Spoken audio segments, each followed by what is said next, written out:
कबीना का इजलास parliament house में हुआ। यार उस पार्लिमान की क्या वक़्त है जिसमें अपोजिशन की सबसे बड़ी जमात ही मौजूद नहीं है। So give me a break, stop these ड्रामाबाजी। इसी तरह कौम को उलझाए रखा आपने इसमें कि जी वो पार्टी सरबरा या पार्लिमानी पार्टी।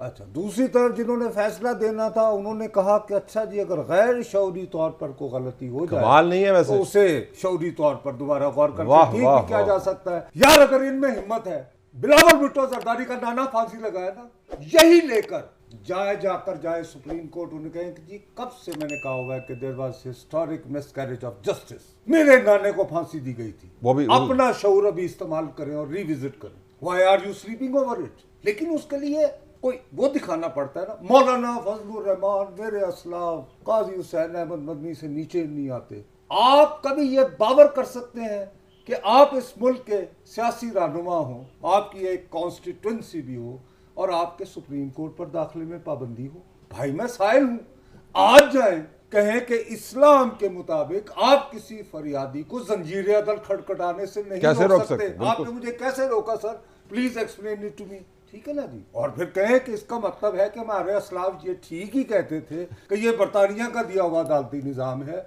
हमें इस्लामी निजाम वापस लाना चाहिए। कुछ तो पॉलिटिक्स करें। There is but one option left for mister Nawaz Sharif, for Shahbaz, if he still wants to salvage. मतलब अगर ये 1997 की पीपल्स पार्टी नहीं बनना चाहते और 1990 वाली पीपल्स पार्टी की तरह 40-41 सीटों के साथ अब भी असेंबली में आना चाहते हैं, resign earlier the better, go home.